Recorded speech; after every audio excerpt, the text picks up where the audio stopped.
Seguimos en Ágora, @Andrade80 es mi Twitter.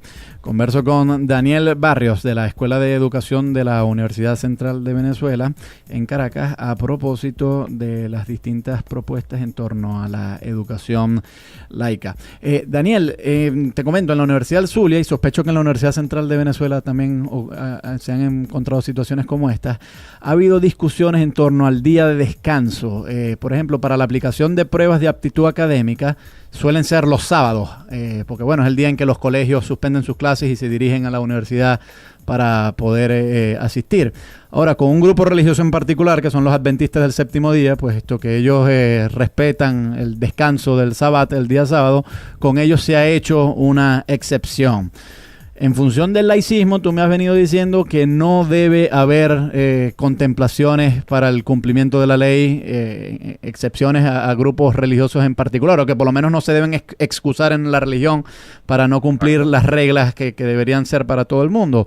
Ahora, esto parece ser que es una tendencia que se ha impuesto. ¿Tú crees que es una violación del modelo laico y qué solución le podemos dar? Porque esto parece que ya no tiene marcha atrás.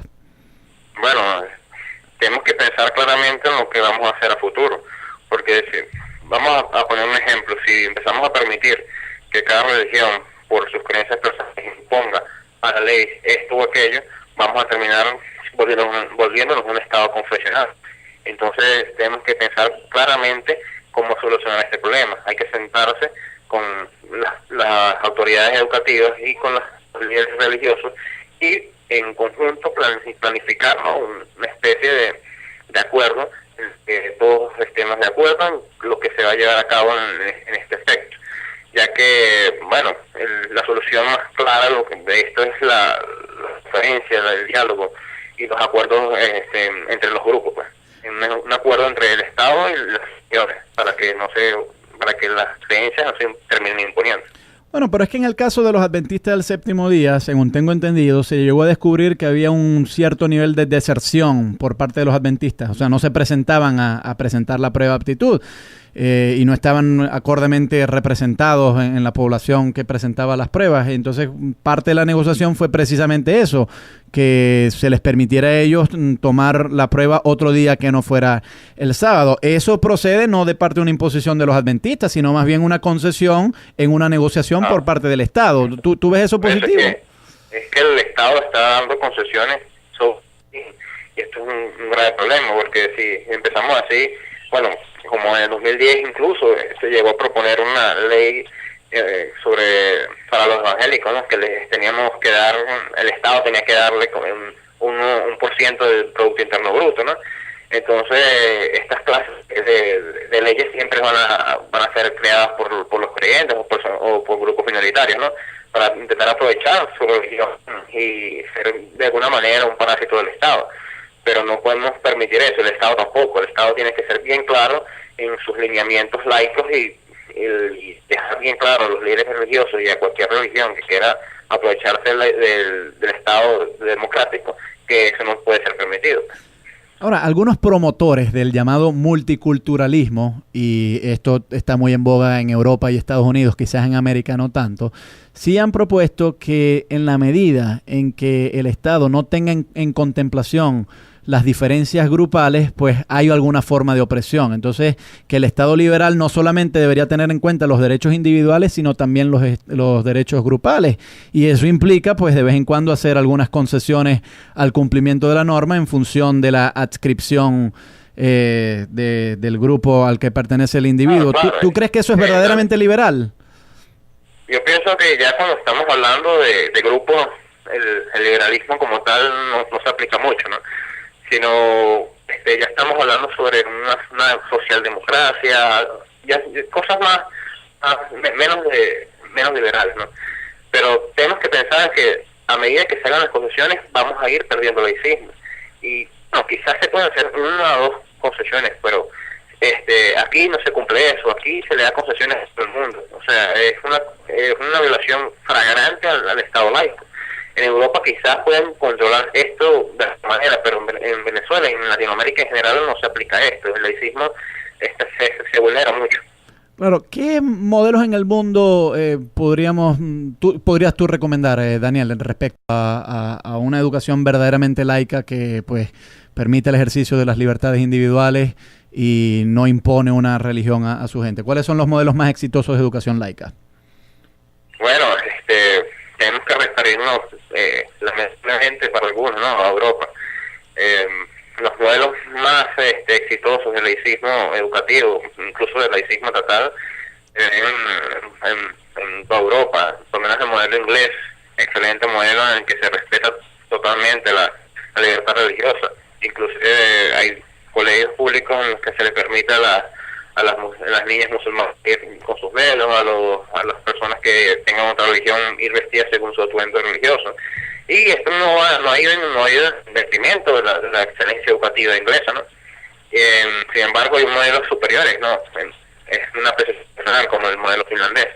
El modelo finlandés es un modelo que está haciendo boom en Europa. En este momento se está estudiando aplicarlo en varios países, ya que no solo se establece el laicismo de la educación, sino se establece una especie de humanismo, en el que se toman en cuenta las diferencias de las personas y se aplica eso al progreso, a la adquisición de conocimiento.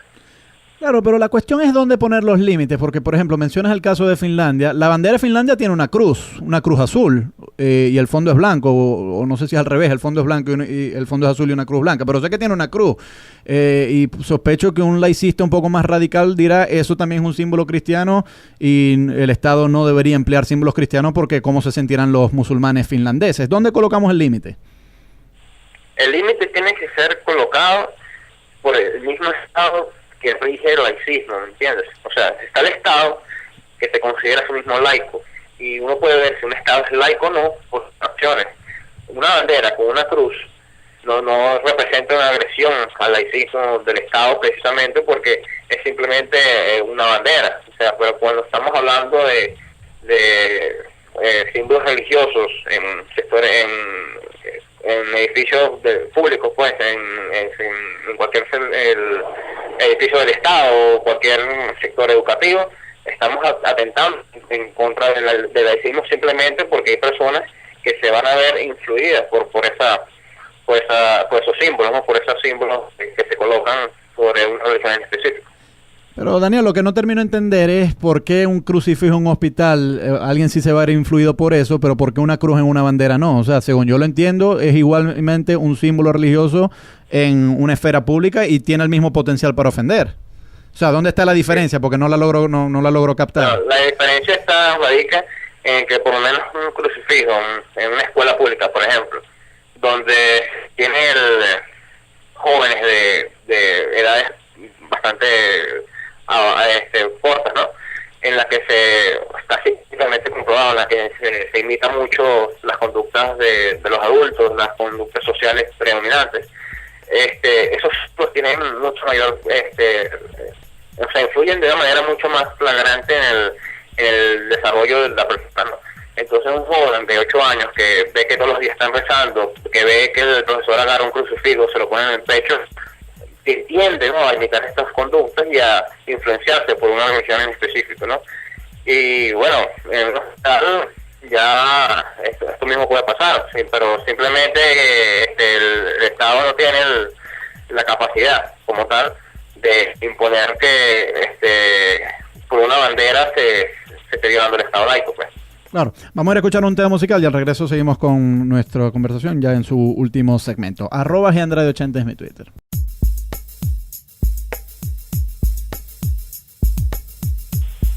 Seguimos en Ágora, @GAndrade80 es mi Twitter. Converso con Daniel Barrios de la Escuela de Educación de la Universidad Central de Venezuela. El tema que nos ocupa hoy es la educación laica y el laicismo en general. Daniel es presidente de la Asociación Atea Venezolana.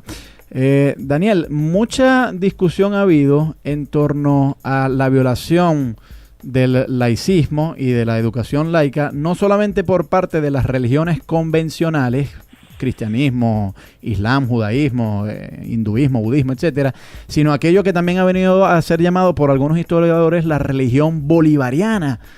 al punto que es casi una religión civil de Estado, al punto de que, bueno, así como en algunas teocracias se adoctrinan a los muchachos con enseñanzas religiosas, pues en la educación pública también se están adoctrinando a nuestros jóvenes con una nueva forma de religión civil que, si bien no hace referencia a dioses sobrenaturales, sí presenta algunas figuras históricas pues como si fueran dioses.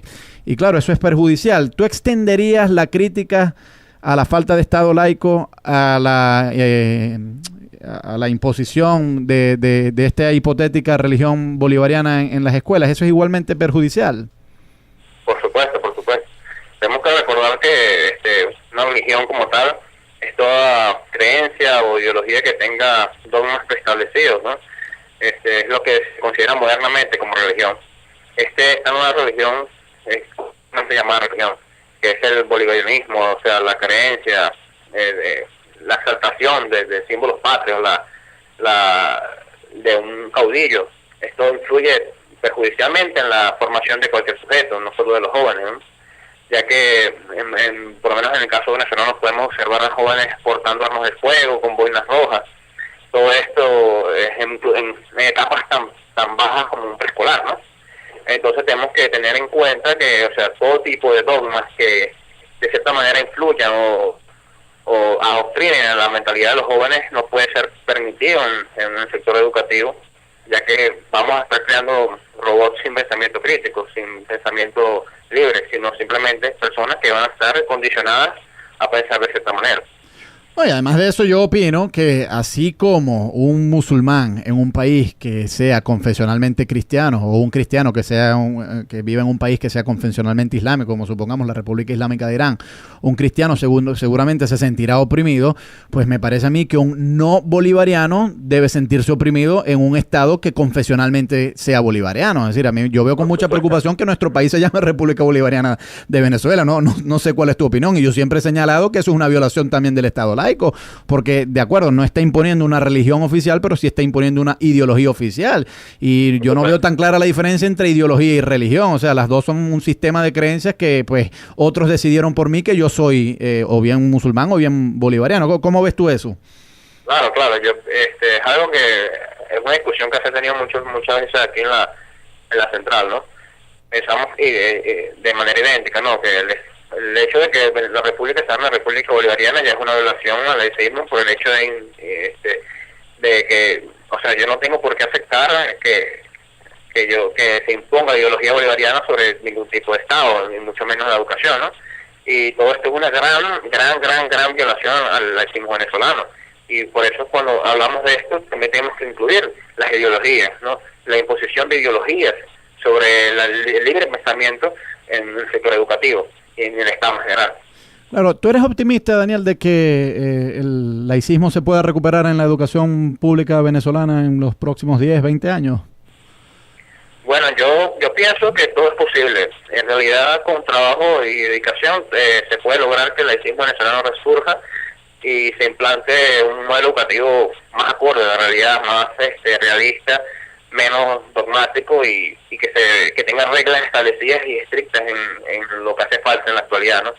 Yo le daría, si se empieza a trabajar desde ya, bueno, desde el 2020 para el futuro, ¿no? Que se empiece a trabajar este tema, yo diría que en medio siglo podríamos retomar el laicismo en Venezuela y establecer un modelo educativo apto para las personas que deseamos pensar libremente, que no queremos ni que nos enseñen dogmas ni nos hagan condicionamiento social, ¿no? En las escuelas. ¿Por dónde habría que empezar?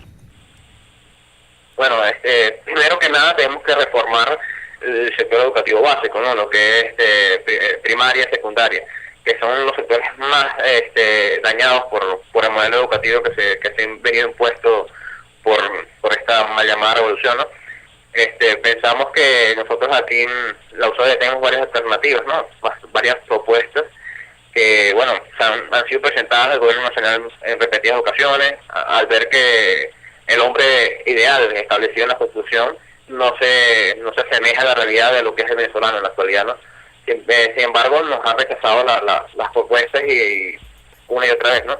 Entonces, tenemos que empezar a trabajar por los sectores básicos, pues primaria, secundaria, que son los que lamentablemente están muy muy mal en estos momentos.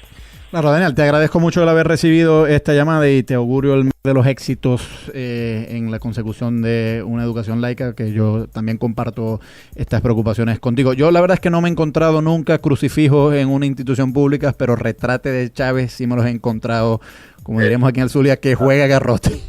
Muy agradecido por tu llamada, por haber recibido esta llamada, y espero que en un futuro nos puedas volver a entender.